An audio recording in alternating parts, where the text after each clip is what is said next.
Take down notes na. Change 101 sa Radyo 5, 92.3 News FM.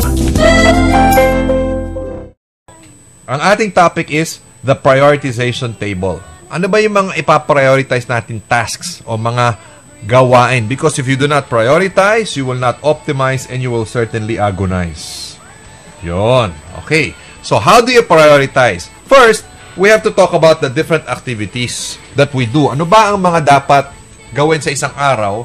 And then, after we figure them out, ano ba yung mga different activities o gawain, then we can decide what we will do first. Diba?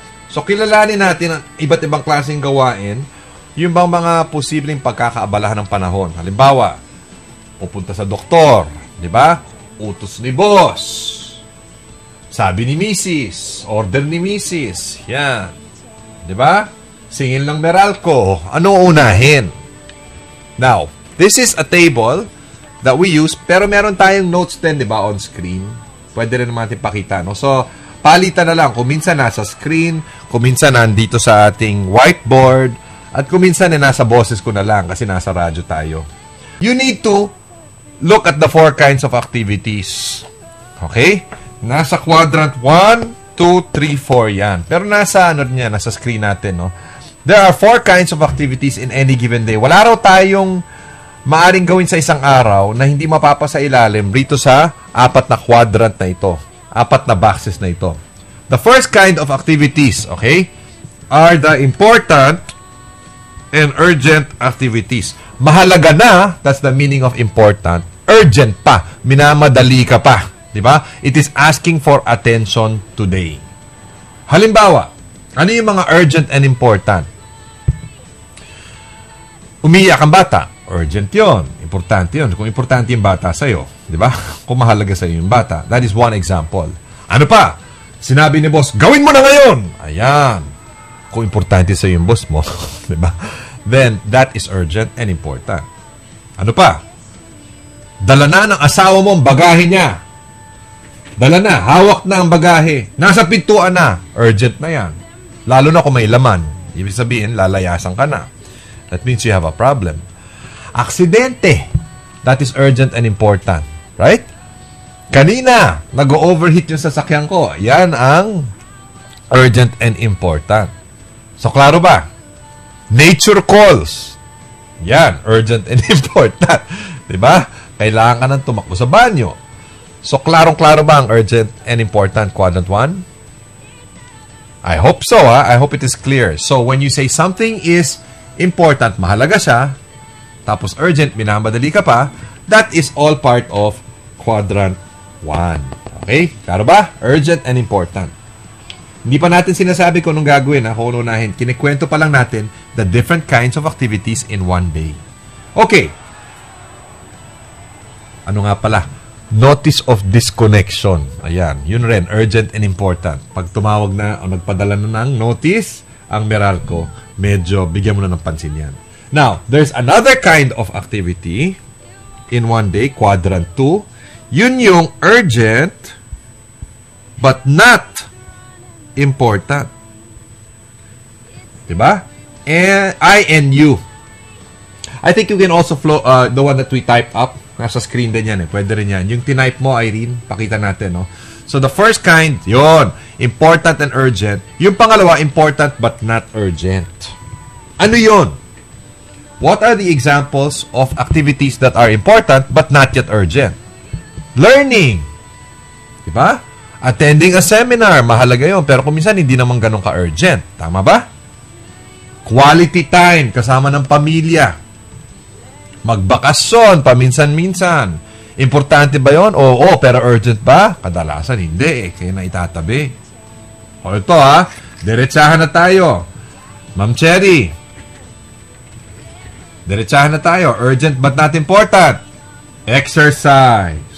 Yan. Tama ba? Diet. O, yan. Diba? Lahat ng pinoposto natin, kadalasan nasa quadrant 2. See? Talking to your boss about a problem. Or, training and coaching your people. Saka na lang yan. Trabaho muna. Diba? Operations muna. Ang operations, quadrant 1 yan eh.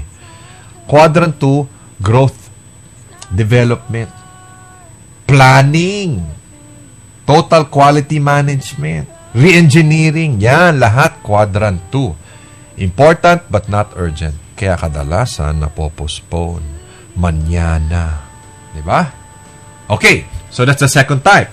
The third type of activities. Okay, mga gawain. Pangatlong klase ha, quadrant 3. Believe it or not, ito ang mga urgent but not important. Meron palang ganun. Minamadali ka, kinukulit ka, hindi naman mahalaga.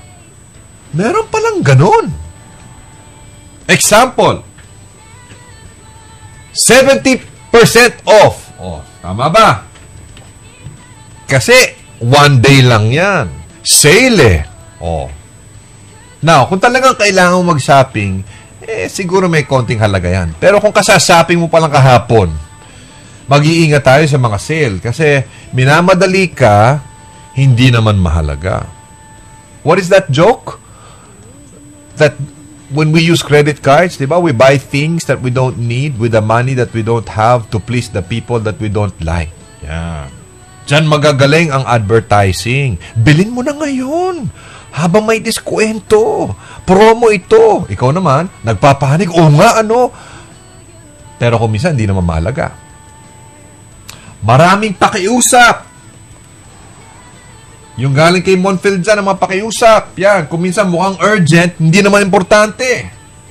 Hindi po lahat ng pakiusap ha, pero maraming pakiusap kung minsan ang gagaling mismo sa malapit sa'yo, sa pamilya mo, sa barkada mo. Para bang hindi mo mahindian, you can't say no. Remember that? Diba? Hindi mo mahindian, pero kung isipin mo, hindi naman mahalaga.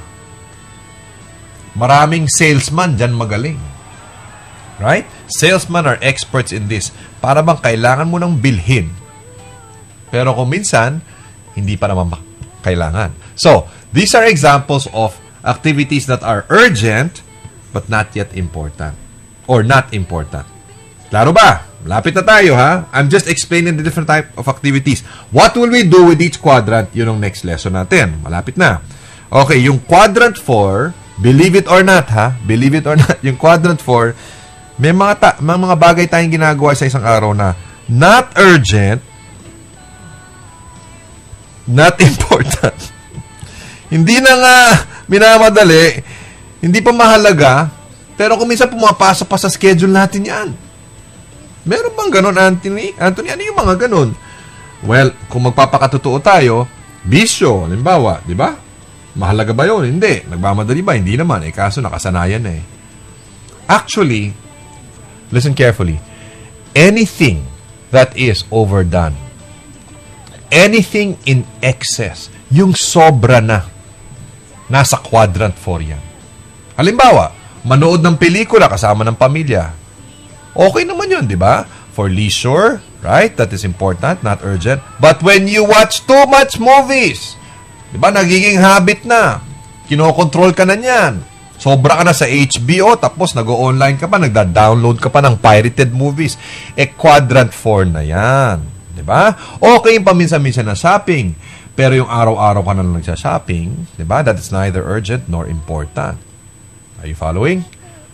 So, quadrant 1, 2, 3, 4. Ang sabi ng mga eksperto, wala po tayong pwedeng gawin sa isang araw na hindi mapapasa ilalim in one of those quadrants.